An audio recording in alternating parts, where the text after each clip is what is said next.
मित्रों, किसी भी घर में बूढ़े लोगों की अहमियत तब होती है जब वो नहीं होते हैं। ऐसी ही एक कहानी आज हम आपको सुनाते हैं। उम्मीद है पसंद आएगा। बूढ़ी अम्मा चुपचाप बैठी हुई कुछ सोच रही थी। शायद जीवन की कुछ बीती हुई यादें ताज़ा हो गई हो। उम्र की 80 बसंत झेल रही थी, किंतु उसे जीवन से कोई शिकायत नहीं थी। और वैसे भी बूढ़ी अम्मा शिकायत करके भी क्या करती। उसे 4 बेटे थे, सब केवल नाम के थे। कभी भी प्रेम से अपनी बूढ़ी अम्मा के पास नहीं बैठते थे।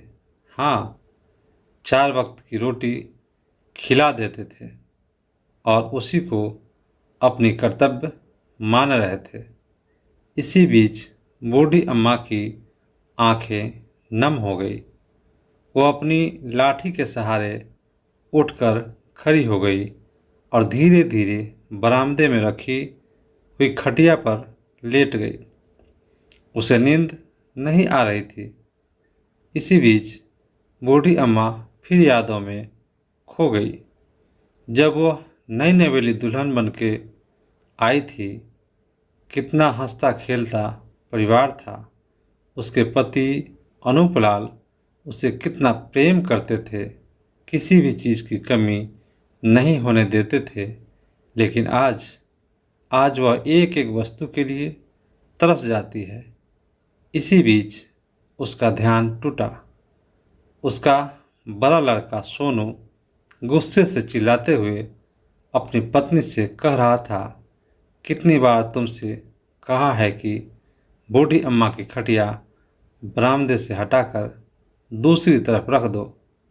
मेरे दोस्त आते जाते रहते हैं, शिकायत महसूस होती है मुझे। तभी उसकी पत्नी बोली, तो मैं क्या करूं? यह काम तुम्हारा है। और हाँ, मुझ पर चीखने चिल्लाने की ज़रूरत नहीं है। उस बुढ़िया को समझाओ। सोनू कुछ नहीं बोला। सब कुछ सुनकर बूढ़ी अम्मा शांत रही। आज वह अपने बेटों के लिए बस बोझ बन चुकी है। शाम को सोनू के कुछ दोस्त आए। सोनू से छोटे तीनों भाई भी उसके दोस्तों के साथ बैठे हुए थे। पार्टी चल रही थी, खूब चाय नाश्ता हो रहा था, हंसी मजाक का सिलसिला जारी था।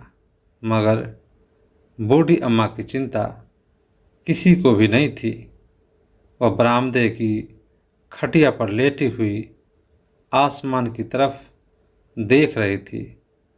आसमान में चांद को देखकर उसे लगा कि चांद भी उसी की भांति बिल्कुल अपनों में बेगाना बन गया है। उसे जोरों की भूख लगी। बूढ़ी अम्मा 1-2 बार अपनी पतोहों को आवाज़ दी, लेकिन उसकी आवाज़ बरामदे में ही रह गई, क्योंकि बरामदे से आगे के कमरों में जश्न मनाया जा रहा है। इसी बीच बूढ़ी अम्मा को जब बर्दाश्त नहीं हुआ, तब वह उठकर जाने की कोशिश करने के क्रम में बड़े जोर से गिर पड़ी। गिरने की आवाज़ सुनकर सभी लोग दौड़ पड़े। सोनू तीनों भाई वहां आ गए। सोनू बूढ़ी अम्मा को उठाते हुए गुस्से से बोला, अम्मा, तुमको क्या ज़रूरत थी यहाँ से उठने की? किसी चीज़ की ज़रूरत होती तो आवाज़ दिया होता। सारा मज़ा तूने बिगाड़ दिया है। खैर, बूढ़ी अम्मा कुछ नहीं बोली। फिर उसे खटिया पर बैठा दिया। सारे दोस्त भी चले गए। थोड़ी देर बाद सोनू की पत्नी आई और बूढ़ी अम्मा को खाना देकर चली गई।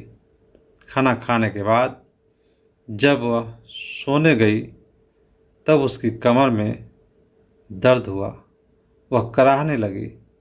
उसकी कराहने की आवाज़ सुनकर बगल के कमरे में सो रहे सोनू के भाई और उसकी पत्नी की नींद टूटी।